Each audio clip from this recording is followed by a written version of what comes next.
Ladies and gentlemen, this is the 12th and final round. Right hand, Golovkin steps in and down he goes again. Unbelievable. Mayweather makes him pay. What a rookie mistake. A sensational left hook by De La Hoya. It's fact. I'm the best. You know what I mean? Sometimes I don't want to believe it myself, but it's the truth. I'm the best. I'm going to show you how great I am. From Southern California, this is the Last Round Podcast. So, here in an empty arena at the moment in Phoenix, Arizona, after I don't even know what to call it, here after the Chavez Jr. Jacobs fight. Chavez Jr. This is by TKO to Danny Jacobs in the 5th round, I believe, 6th round. Joining us right now, he's actually still here. DAZNs, SIs, you're all over the place. Chris Mannix is on the podcast. Thank you very much for joining us. My pleasure, guys. So, we're pretty sure that you've just interviewed either Jacobs or Chavez or both. Can you tell us what happened? Well, Jacobs was defiant in the ring. I mean, he didn't want to leave the ring at all. Like, security was telling him, we got to get you out of here. But Jacobs, because he thought he fought a good fight and wanted the recognition, he wanted to do the interview in the ring. So we did it. What did we learn about Jacobs? I don't know. A fight like that's so weird. But the bigger story, of course, Chavez, I got to him afterwards in the back, and he blamed everybody but himself. He said that Jacobs was throwing elbows and headbutts and broke his nose that way. He said the referee didn't take any points away, and he said that this was going to keep going without any kind of warnings or deductions. And he said Jacobs didn't beat him tonight. Jacobs' illegal shots beat him. I don't know how I feel about that, but that was his position. Did you have him winning the fight? Because some people here on Press Row had Chavez up by like a round or two. No, I had Jacobs. I had Chavez, I think, winning the first, and then Jacobs winning the next 4, and end in the 6th, right? It was when. Right. So I thought Jacobs. I think there were some close rounds, but look, Chavez historically is not a high volume puncher. He's not. He throws. He's been accurate before, but he's not a high volume guy. So I thought Jacobs was more accurate. His defense was always good. Was really good tonight. You could see a couple of swing rounds here or there, but I thought Jacobs was in control. After that performance, what he said, and how defiant he was with blaming everybody else but himself, do you think we'll see him again?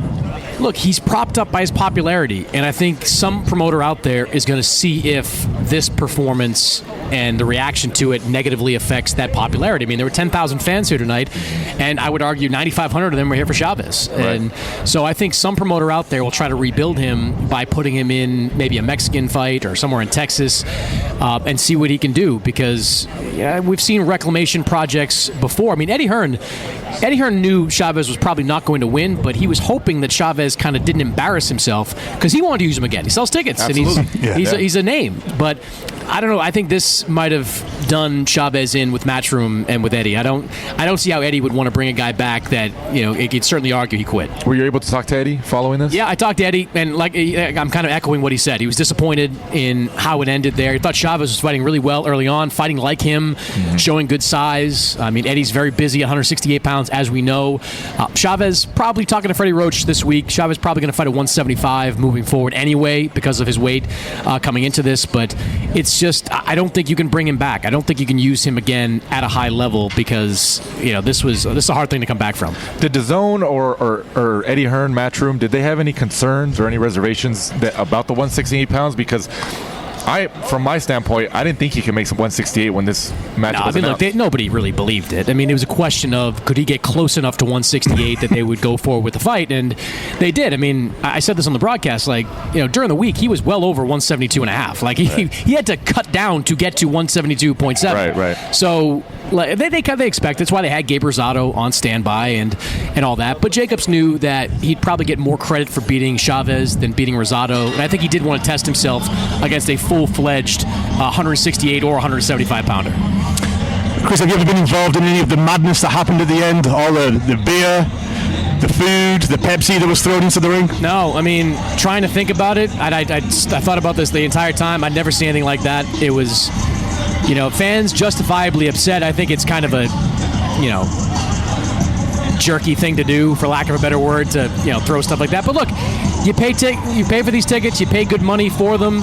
You think your guy quit? I mean, I can understand some frustration there. That's why I say I wonder if Chavez is standing amongst the Mexican boxing community is permanently stained. I mean, look, we thought after the Canelo fight, when he didn't really distinguish himself, didn't really put in any kind of performance, thought he'd be good there. I thought he would lose his fans there. He apparently didn't. So, guy's got 9 lives out there. Maybe you can bring him back on some kind of level. Because Jacobs was booed in and cheered out. Yeah. They were a little worried he'd get stuff thrown at him on the way out as well. But, look, he was fine. And I think Jacobs probably needs another medium-level fight at 168 before he takes on a Callum Smith or a Billy Joe Saunders. I can see that fight happening in the first quarter of 2020, and then in the second half, you get into a big title fight against one of those two names. Right. So, it's just a wild night here in Phoenix and Arizona. I mean, obviously, like we saw, the crowd was obviously, they showed up here in Phoenix. There was over, I think, 10,000 people here. Does Matchroom, does DAZN, do they still plan on maybe bringing fights here in the future? Oh, absolutely. I mean, one thing about Matchroom that I've noticed is that when they find a place that works, they like to go back to it. I mean, you'll see back in, when they had Usyk in Chicago, did a great crowd there. Absolutely. So I think Golovkin will fight in Chicago in March, and they'll keep going back there.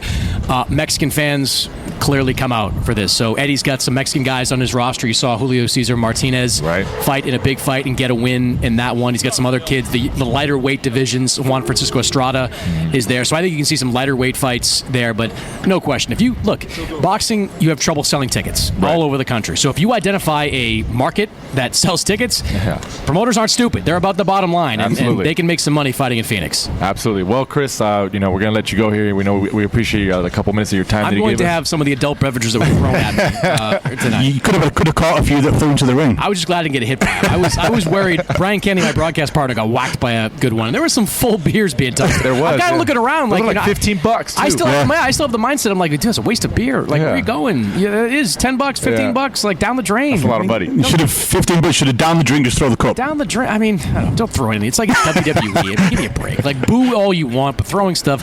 I kind of hope that, and I don't think it happened, but I hope somebody got arrested because you deserve it. Go to jail. I'm pretty sure there was a couple fights. Yeah, fights are breaking out. It's like, come on, grow up. Like, that's just it sucked. Do what most normal people do. Go to Twitter and complain about it. Yeah, that's what everybody does. That's the normal style now.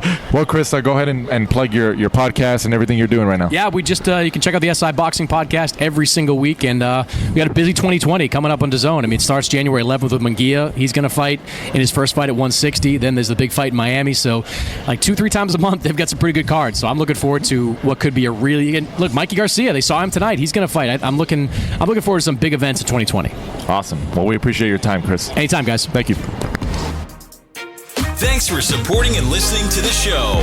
Follow us at The Last Round 12 on social media. Rate, review, and subscribe. This is The Last Round.